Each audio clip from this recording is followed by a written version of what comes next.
Israel के Qatar पर attack के बाद यूनाइटेड नेशंस की सिक्योरिटी काउंसिल की ब्रीफिंग कॉल हो गई है। पूरी दुनिया ने अटेंड की है, लेकिन इस ब्रीफिंग से 24 घंटे के अंदर अंदर बड़े जबरदस्त आफ्टर मैच आ रहे हैं और ये आफ्टर मैच पूरी दुनिया के लिए, खास तौर पर उम्मत मुस्लिमा के लिए बहुत जरूरी है। लेकिन यहां पर कुछ और भी एंगल्स हैं जिन्हें एक्सप्लोर करने की जरूरत है। मैंने आपसे पिछली वीडियो में कहा था कि सॉफ्ट रिस्पॉन्स आ सकता है कतर की तरफ से। सोशल मीडिया पे आप लोग गर्म हो गए कि सॉफ्ट रिस्पॉन्स नहीं होना चाहिए, ये मुसलमान बेहिस हो चुके हैं। ये टाइम नहीं है मुसलमानों का आपस में लड़ने का, क्योंकि ज़ायनिज़्म के इन जारहाना एक्टिविटीज के खिलाफ इस वक्त उम्मत मुस्लिमा का इकट्ठा होना जरूरी है। और ये जो सॉफ्ट रिस्पॉन्सेज होती हैं ये भी डिप्लोमेटिकली जरूरी होती हैं। Will explore all of that, लेकिन सबसे इंपॉर्टेंट 3 चीजें हैं जिन पर बात करने की जरूरत है। पाकिस्तान को बोला था एंगेज किया जाएगा, पाकिस्तान को यूएन में एंगेज करने की कोशिश की गई, इल्जाम लगाए गए, बट हमारा आगे रिस्पॉन्स होना क्या चाहिए और पाकिस्तान को कैसे फंसाया जा रहा है। Will talk about that. और दूसरी बात आज ये करेंगे कि यूएन के फ्लोर पर कौन झूठ बोलता है। ऐसे भी लोग मौजूद हैं जो यूएन के फ्लोर पर झूठ बोलते हैं, डॉक्यूमेंटेड है। Will talk about that. और सबसे इंपॉर्टेंट बात जो आपके समझने के लिए, जो आपको सोशल मीडिया नहीं बता रहा, कि इजराइल आखिरकार इस सारी कार्रवाई से चाहता क्या है, कहानी क्या है, आइए समझते हैं।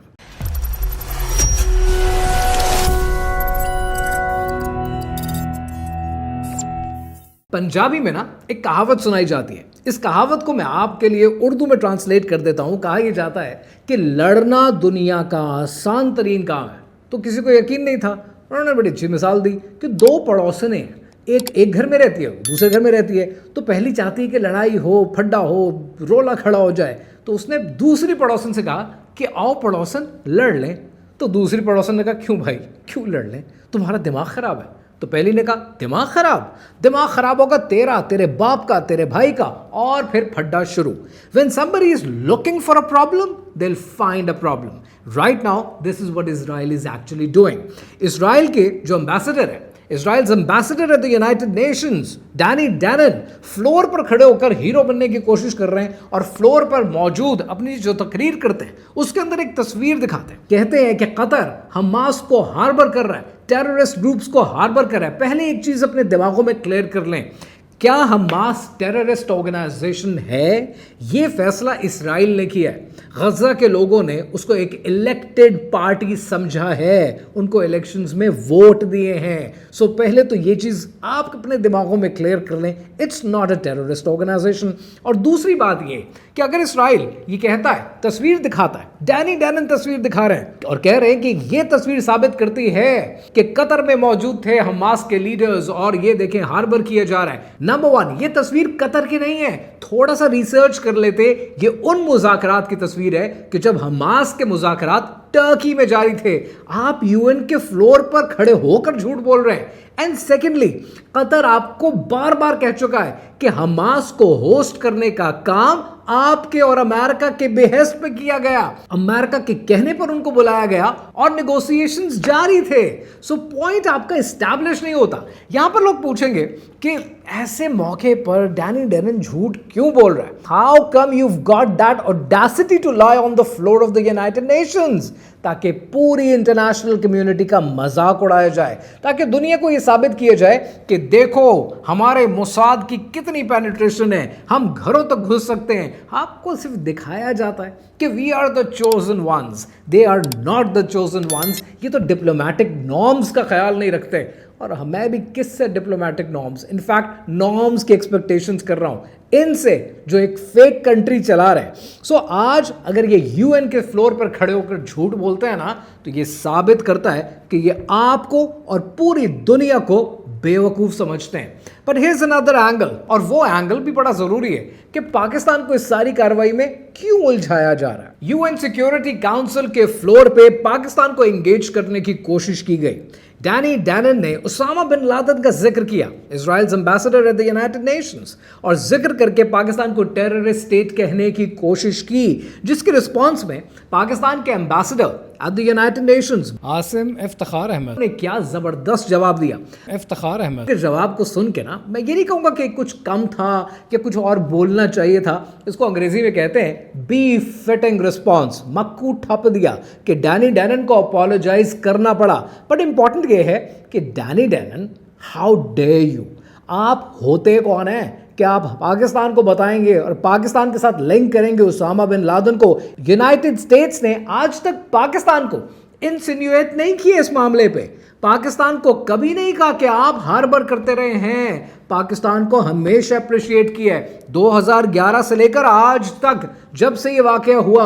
लेकिन यहां पर कुछ चीजें आपके समझने के लिए भी जरूरी हैं। ये जो उसामा बिन लादेन का मामला है ना, इसको आज यूनाइटेड स्टेट्स पाकिस्तान की तारीफ करता है कि पाकिस्तान ने मदद की और ये वाकया अंजाम तक पहुंचा। फेयर इनफ, क्योंकि अगर इसको डिग डीप करेंगे तो बहुत सी कॉन्स्पिरेसी थ्योरीज तो और भी निकल सकती हैं। आज तक उसामा बिन लादेन की सैटेलाइट से साई की वीडियोस आप नेटफ्लिक्स पे पूरी दुनिया में देखते आए हैं। कहने वाले तो यहां तक कहते हैं, ये मैं नहीं कह रहा हूं, ये क्रिटिक्स लिखते हैं कि जब हेलीकॉप्टर्स निकले अफगानिस्तान से, बॉडी उनके पास मौजूद थी, वो बॉडी को लेकर आए, हवा में फायर चलाए, घर के ऊपर फायरिंग की और बॉडी को फिर लेके चले गए ताकि पाकिस्तान को एंगेज किया जा सके। मैं नहीं कह रहा हूं, लेकिन ये क्रिटिक्स यहां तक कहते हैं कि फिर आपने फेक वीडियोस बनाई और उसामा बिन लादेन को पाकिस्तान के साथ कनेक्ट कर दिया। पाकिस्तान ने टेररिज्म को और टेररिस्ट को कभी हार्बर नहीं किया। Our policy has always been clear about that. लेकिन ये जो हरकत आप करने की कोशिश कर रहे हैं ना यूनाइटेड नेशंस के फ्लोर पे, this is just the start. We know अभी आप कहां तक और आएंगे। इसलिए ये जानना बहुत जरूरी है कि इजराइल इस सारी कार्रवाई से, फेक कंट्री इस सारी कार्रवाई से आखिर चाहता क्या है। अब जो बात मैं आपके साथ करने लगा हूं, the third angle of the video, it's very important. ये बात किसी न किसी वे, शेप और फॉर्म में मैं आपके साथ पहले कर चुका हूं, लेकिन आज एक तरतीब के साथ ये बात करने लगा हूं। और शायद मुझे लगता है कि मेरा अकेले बात करना शायद उतनी सिग्निफिकेंस नहीं रखेगा, इसलिए मैं आपके साथ डॉक्टर इसरार अहमद की एक वीडियो शेयर कर रहा हूं। ये वीडियो प्रोफेसीज की बेसिस पे है और इस वीडियो में डॉक्टर इसरार अहमद ने एक तरतीब दी है होने वाले इवेंट्स की। आर्मेगेडोन नंबर 1, ग्रेटर इजराइल कायम हो जाना उसके नतीजे में नंबर 2, मस्जिद अक्सा और कुब्बतुस सगरा को गिराना नंबर 3, वहां थर्ड टेंपल, वो मस्जिद जो हजरत सुलेमान ने बनाई थी 1000 कबल मसीह में, फिर बर्बाद की थी नबूकदनेस्सर ने, दोबारा बनाई गई, फिर दोबारा खत्म हुई, 70 ईस्वी तक गिरी पड़ी है। उनका खाना काबा गिरा हुआ है 70 ईस्वी से लेकर आज तक। एक दीवार है वेलिंग वॉल, जहां जाते हैं, रोते हैं, पीटते हैं, मातम करते हैं, वहां वो बनेगा थर्ड टेंपल। और नंबर 4, उसमें लाकर रखा जाएगा तख्त हजरत दाऊद का।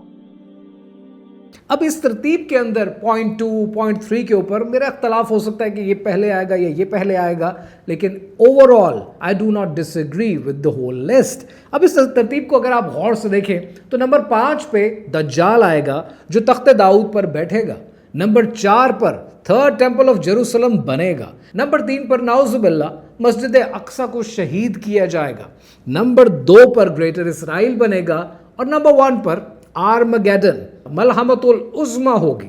अब सवाल यह है कि पॉइंट 2, पॉइंट 3 में कौन सा पहले होगा, कौन सा बाद में होगा, इस पे बहस की जा सकती है, लेकिन पॉइंट नंबर 1 पे तो कोई बहस नहीं है। द आर्मगेडन, मलहमतुल उज़्मा, बहुत बड़ी जंग।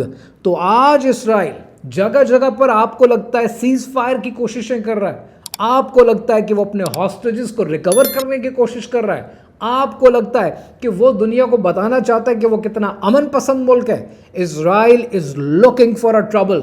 वो बहाना बना रहा है कि किसी तरह पूरी दुनिया में जंग छिड़ जाए, चाहे ईरान पर अटैक करके छिड़ जाए, चाहे पाकिस्तान को उलझाकर छिड़ जाए, या चाहे कतर के ऊपर अटैक करके छिड़ जाए, लेकिन जंग चाहिए। वर्स्ट सिचुएशन ये है कि आज हमें ग्रेटर इसराइल से डर नहीं लगता, हमें इस चीज से डर नहीं लगता है कि दज्जाल आएगा। आज डर लगता है, अफसोस होता है ना किसी हद तक, तो वो ये होता है कि आज भी हमारी यूथ को ये बातें पता नहीं है, आज भी हम जागने को तैयार नहीं हैं और मलहमतुल उज़्मा के लिए, आर्मगेडन के लिए हम आज भी तैयार नहीं हैं।